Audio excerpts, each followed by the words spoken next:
I spoke with Sonny about what his dream project would be. An ideal project? Okay, a working band, let's say, to have a working band. I would love to have a band that we had for Alfredo's album. For example, a hip charanga. There isn't one here. Most of them are all traditional. Broadway is in the vein of, let's say, Aragon or Pancho Bravo. What do you mean a hip charanga? Okay.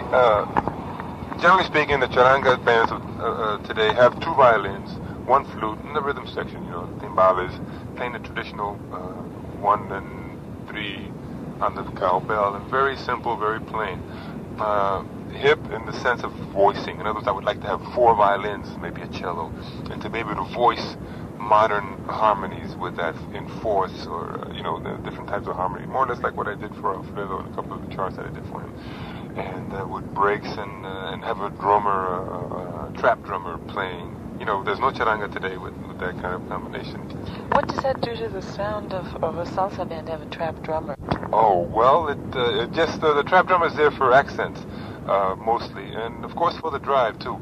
The conga would still be there, and in a charanga band would be conga and the trap drummer, with also a set of timbales.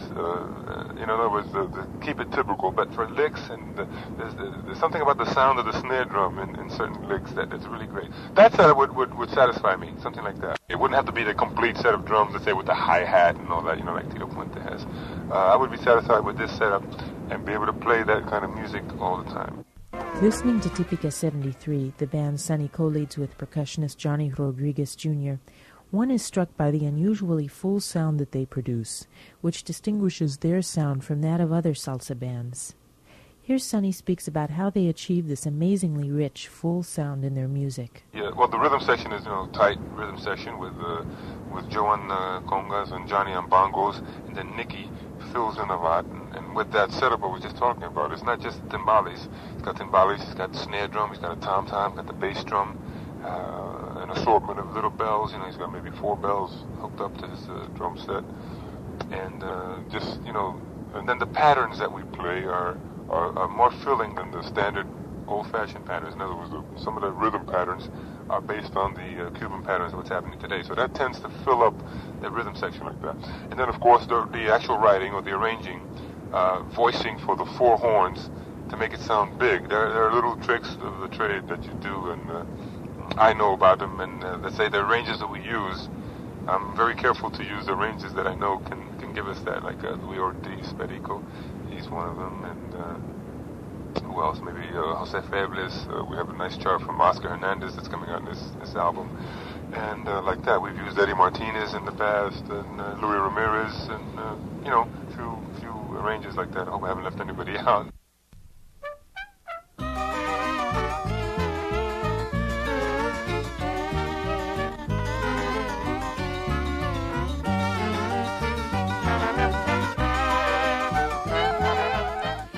Of course, they use Sonny's arrangements.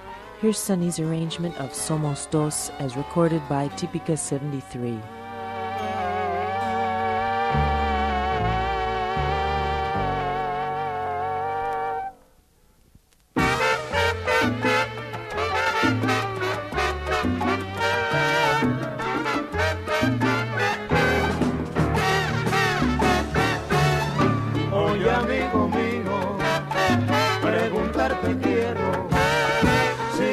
De alguien que cante como yo, que baile como yo.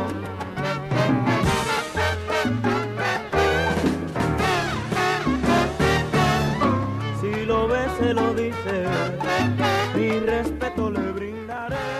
In addition to his work as an arranger, a composer, and a very popular studio musician, as well as his regular work performing and recording with Típica 73, Sonny also teaches music at the East Harlem School of Music, demonstrating his deep commitment to preserving Latin music and sharing his talents and skills with the community.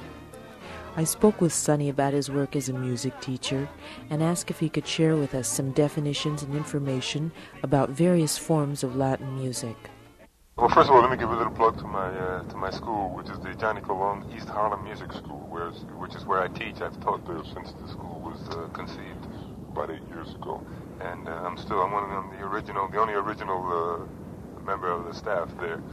Okay, for example, rumba, different connotation. For example, the American people, what they call a rumba is what our bolero, I don't know how that ever got to be, but boom, boom, boom, like that. The old-fashioned bolero that used to be very rhythmic.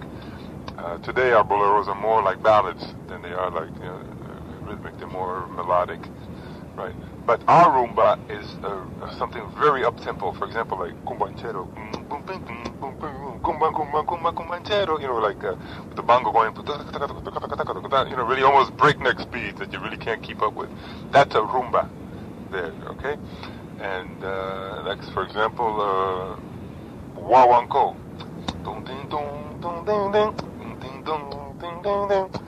That's a typical rhythm of a wawanko. A lot of it has to do with tempo, not just the type of music, but the tempo of the music. So, in other words, a song could use the same rhythm, but at a different tempo, it would be called one thing. Right. In other words, another example, a good wawanko riff is the standard, the basic one. That would be a wawanko.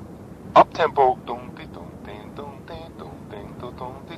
would be a guaracha, because of the same riff, but at an up tempo, it wouldn't be called a wawanko anymore, because the wawanko is a held back feeling.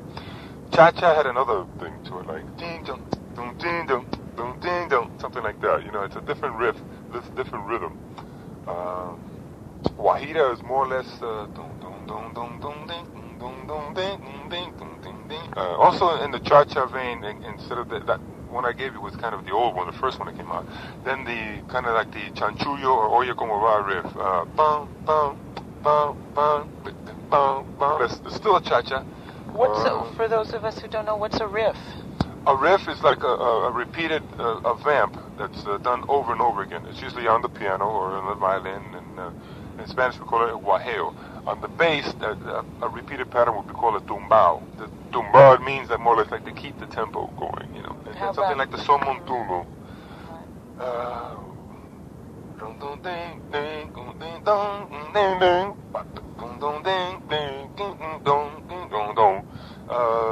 The famous one for that is Arsenio Rodriguez, and later on Chapotín. He created that riff, which became the son montuno. Rumor has it that the word sung came from the English word song. And in Spanish, since the NG sound really doesn't exist, they just eliminated the G and called it a song. Just play a song. But it's like, has its roots, not the music, but the word itself has its roots in English language. I asked Sonny if there's a special message he'd like to leave with us. Well, the main thing, I guess, would be that they would hopefully keep an open mind, an open ear on the type of music that we're trying to bring across. Bear in mind that it's that the roots of our music, or what the people now here call salsa, is Cuban music, and that the directions that they're taking is important for us to know about. Because of the blockade, because of the political situation, not all of us can get that kind of music firsthand. So we're trying to bring it to the people here, and just hopefully hope that the people, that we can educate them that this is a natural, how would I say it, a natural evolution of what they consider the salsa should be, and just hope that they can, just keep an open mind and listen to it, and hope they accept it.